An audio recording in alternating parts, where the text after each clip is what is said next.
Olá, aqui é Fernando Marcel e gostaria de falar sobre um tema que eu estou ouvindo bastante nas últimas semanas, nos últimos dias, né? Tanto pela mídia televisiva quanto nas redes sociais, que é o agronegócio, que é um setor que movimenta bastante dinheiro na economia do Brasil, mas que também tem seus impactos, tem seus passivos, né?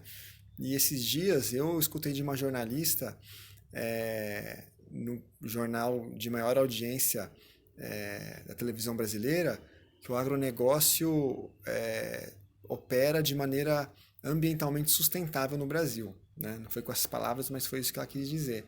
E eu acho que a gente tem que ter uma reflexão um pouco maior sobre os impactos do agronegócio, né? Porque ele gera renda ali principalmente para o dono da terra, né? Sejam dezenas, centenas ou milhares de hectares, é, né, a empresa que produz tratores, drones, enfim, veneno e agrotóxicos, e fertilizantes químicos também lucra, né? Quem dá manutenção nos tratores, quem opera os tratores quando o trator não é operado remotamente, por exemplo, né? Uh, então tem uma cadeia aí que acho que não é de tantas pessoas assim, mas existe uma movimentação financeira, né? Mas a grande questão são os impactos ambientais que o agro traz para a nossa região, né? Nossa região, quero dizer, para o Brasil.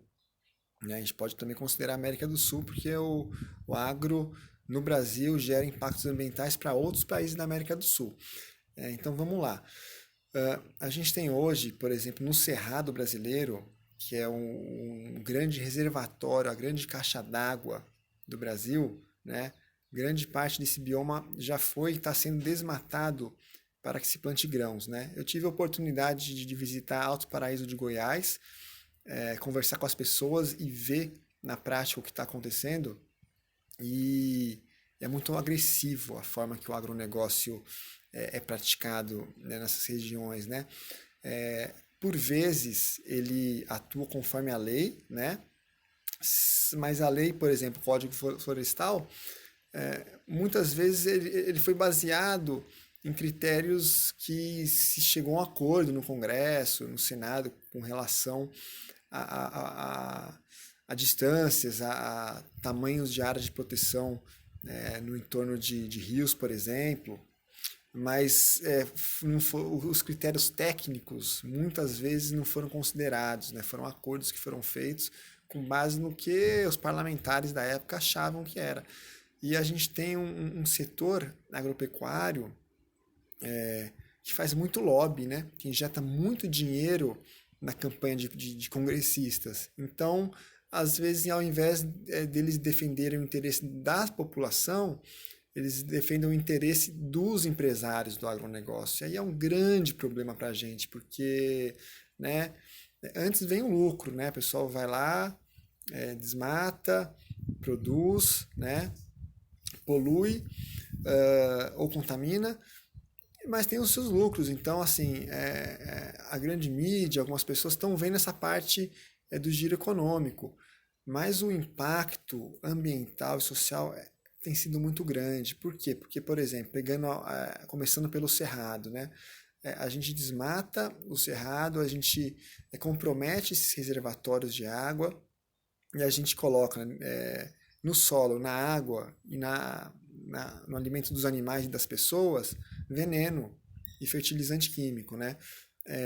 No caso veneno, poxa, ele é ruim para as pessoas. Não é à toa que a gente vê uma sociedade com cada vez mais doenças, pessoas ficando doentes de doenças graves mais cedo, aumento do autismo. A gente, assim, se for estudar literatura a respeito de agrotóxico, a gente vê que tem muito prejuízo que não está sendo considerado pelas nossas autoridades. Inclusive no Brasil é permitido agrotóxicos que são proibidos em outras partes do mundo, e aqueles que são permitidos, né, no Brasil a quantidade permitida é muito maior do que em vários países da União Europeia, por exemplo. Então, assim, tanto a quantidade desses resíduos nos alimentos é maior, quanto nos solos e nas águas, né? E a partir do momento que a gente tem o solo e a água contaminada, né? O solo fica mais ali, a água né, se movimenta um pouco mais. Então a gente contamina os rios, né, mata a biota dos rios, ou gera ali com fertilizante químico, por exemplo, né, um aumento da demanda bioquímica de oxigênio. O bichinho usa o oxigênio para consumir esse fertilizante e acaba faltando oxigênio na água, assim acaba o equilíbrio. E quando isso chega no oceano em grandes quantidades, né, juntando os rios, juntando os contribuintes, né, de um rio, a gente gera o que chamam em inglês de Ocean Dead Zones, que são as zonas mortas dos oceanos, né, que são zonas de grandes impactos para a vida marinha, né, para a vida aquática. Para além disso, né, a gente tem o grande impacto para a vida no solo, né, e a gente tem também como uma atividade que mexe muito com a terra, né? Então a gente tem perda de solo, né? Seja por erosão, seja por ação dos ventos, seja por ação da chuva. A gente perde solo fértil e o solo ele vai até o corpo d'água e assoreia aquele corpo d'água, né? Então aquela água que devia correr do cerrado para o Pantanal, por exemplo, já não corre mais, porque né, aquele rio ali que está no cerrado foi prejudicado, foi assoreado. Então hoje a gente tem, nos últimos 30 anos, a gente perdeu 80% da superfície coberta por água no Pantanal, né? E isso é por conta do uso do Pantanal, né? Pegar a área que era de preservação, a área de mata, a área nativa, para plantar ou para criar gado, mas tem também a água que vinha do cerrado que está vindo menos, né? E aí com menos água a gente tem mais susceptibilidade para o fogo, por exemplo, né? Então a gente está, o agronegócio está impactando direta e indiretamente o Pantanal, né? Assim como está impactando muito o Cerrado. A gente fala bastante da Amazônia, mas o Cerrado está numa situação muito preocupante, né? E além disso, a gente tem, por exemplo, a Amazônia, né? O que que acontece? Esse modelo de agronegócio, ele, ele desmata para produzir, né? E mesmo estando de acordo com a lei, que as leis que muitas vezes são falhas, né? Como o Código Florestal, que considera mais, às vezes, né? Não considera tanto a questão técnica, por exemplo, poderia ser mais, né? Preciosista nesse sentido. Você devassa a Amazônia que tem um solo de baixa fertilidade, em pouco tempo você não consegue mais produzir, o que produzia já não compensa mais, você vai para uma nova área, né? Uma nova área, o que demora centenas de anos, né? Uma floresta para se formar, o homem devassa em poucos minutos. Então, assim, é complicado, porque não existe sustentabilidade, né? Não tem como, né? A gente não está regenerando, a gente está destruindo, né? A questão das abelhas, dos polinizadores, né? Os agrotóxicos têm um grande impacto também é, nesses seres. Então, assim, uh, e lógico, a gente sabe, né?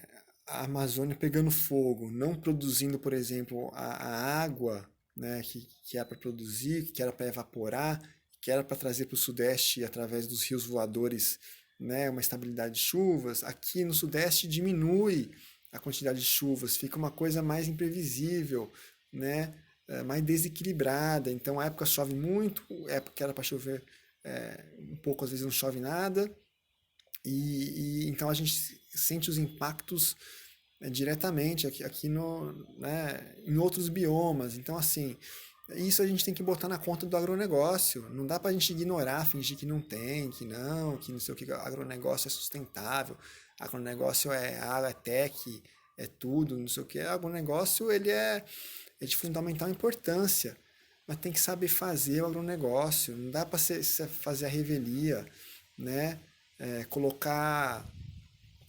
Os caras vão lá, ganham muito dinheiro, põem o dinheiro na campanha de deputados, senadores, enfim, presidente, seja lá quem for, né? E apoiam esse pessoal para passar as leis que o favorecem, mas o prejuízo é de todos. É complicado a gente, como brasileiro, tá vendo isso tudo acontecer e achando que é normal. Então, assim, esse modus operandi do agro não é normal, não é saudável, não é sustentável, e eu acho que a gente precisa repensar o agro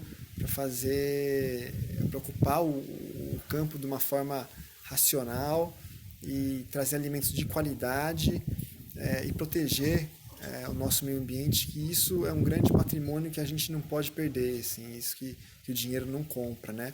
E além disso, acho que olhar, né, foca-se tanto no agro, mas e a indústria, né?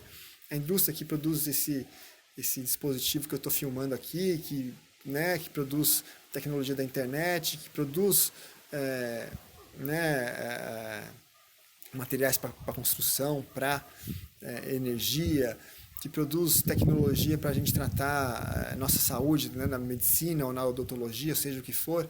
Então, assim, a gente tem um setor industrial que está sendo sucateado no Brasil, está sendo deixado de lado. Cada vez a gente depende mais do estrangeiro para obter desde meios de transporte, como né, peças para bicicletas, carros, motos, seja o que for, aviões, quanto para o básico do dia a dia, assim, né?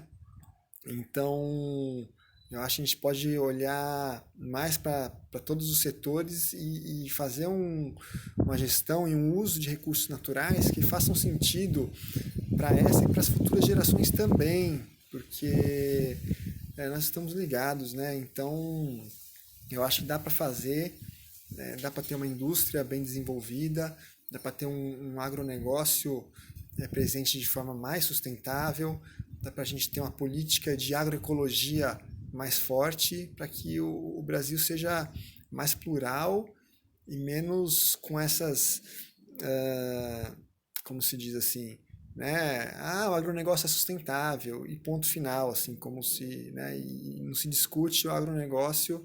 É engraçado que às vezes no jornal ele fala do agronegócio como algo sustentável, depois mostra o fogo na Amazônia, mostra os biomas sendo desmatados, mostra desequilíbrio ambiental, mostra mudanças climáticas, e o pessoal não está ligando uma coisa com a outra, mas está tudo relacionado. Então, assim, eu acho que é uma